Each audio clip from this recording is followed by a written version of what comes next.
ধুবুৰী জিলাৰ নয়াহাট আৰক্ষী থানাৰ ফকীৰানীচাৰ খোৱাপানী যোগান আঁচনিখন উন্নীত কৰাৰ বাবে জলজীৱন আঁচনিৰ কাম চলি আছিল।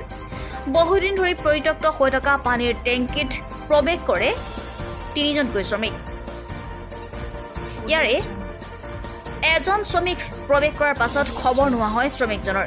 পিছে আন এজন শ্ৰমিকো টেংকিৰ ভিতৰত প্ৰৱেশ কৰে আৰু এনেদৰে এজন দুজনকৈ 3জনকৈ শ্ৰমিকে প্ৰৱেশ কৰে। যদিও 3জন শ্ৰমিকে কোনো শব্দ শুনিবলৈ নাপায়, আন 2জন শ্ৰমিকে লাগে চিঞৰ বাখৰ। পিছে ঘটনাস্থলীত আৰক্ষী উপস্থিত হৈ এখন জেচিবিৰে টেংকি ভাঙি শ্ৰমিক 3জনক সংজ্ঞাহীন অৱস্থাত উদ্ধাৰ কৰি ধুবুৰী চিকিৎসা মহাবিদ্যালয়লৈ প্ৰেৰণ কৰে।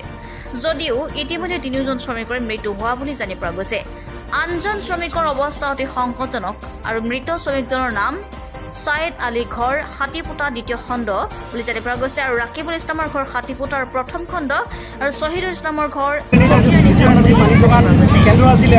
তাত আমাৰ জেজেএমৰ যি আঁচনি ইয়াত ৰূপায়িত হৈ আছে, সেই জেজেএমৰ আঁচনিত আমাৰ কৰ্মৰত 3জন শ্ৰমিক অতি মৰ্মান্তিকভাৱে আমাৰ টেংকিৰ ভিতৰত সোমাই যায় আৰু এতিয়ালৈকে আমি সবিশেষ জানিব পৰা নাই তাত একচুৱেলি ঘটনাটো কি হৈছে। তাত এতিয়া কোনো বিষাক্ত গেছ নিৰ্গিত হৈছে নে অক্সিজেনৰ অভাৱ হৈছে সেয়া নাজানো। ইতিমধ্যে 2জনক সংকটজনক অৱস্থাত আমি বিলাসীবাগ চিকিৎসালয় প্ৰেৰণ কৰিছোঁ আৰু এজন এতিয়া আমাৰ টেংকিৰ ভিতৰত সোমাই আছে। আমাৰ স্থানীয় ৰাইজ আৰু আমাৰ প্ৰশাসনিক মানুহ আহিছে, আমাৰ থানাৰ ওচৰৰ পুলিচ প্ৰশাসন আহিছে, উদ্ধাৰ কাৰ্যত লাগি আছে। কিন্তু দুখ আৰু পৰিতাপৰ বিষয়, ইয়াত যি জেজেএমৰ স্কিম চলি আছে, ইয়াত বিভাগীয়ভাৱে কোনো মানুহৰ তেনেকুৱা ধৰণৰ ইয়াত আমি উপস্থিতি বা কাম চলি থকা অৱস্থাত তেখেতসকলৰ উপস্থিতি পোৱা নাই। মই এইখন মেনেজিং কমিটিৰ মই প্ৰেচিডেণ্ট হওঁ। মই কেইবাদিনো আমাৰ বিভাগীয় মানুহক যোগাযোগ কৰিছিলোঁ, বিভিন্ন কাৰণবশত কোনো আমাৰ ইঞ্জিনিয়াৰে ফোনটো ৰিচিভ নকৰে আৰু ৰিপ্লাই নিদিয়ে। ইয়াত দুখ আৰু পৰিতাপৰ বিষয়, ইয়াত আজি ইমান ডাঙৰ এটা ইনচিডেণ্ট হ'ল। গতিকে আমি আপোনালোকৰ যোগেদি আমাৰ বিভাগীয় মন্ত্ৰী তথা মুখ্যমন্ত্ৰীক আহ্বান জনাইছোঁ যে জেজেএমৰ য'ত য'ত কাম হৈ আছে বৈজ্ঞানিক ভিত্তিত যাতে কামসমূহ হয় আৰু আমাৰ এই শ্ৰমিকসকলৰ জীৱনৰ যাতে নিৰাপত্তা এটা থাকে সুনিশ্চিত কৰে তাৰ ব্যৱস্থা ৰাখে।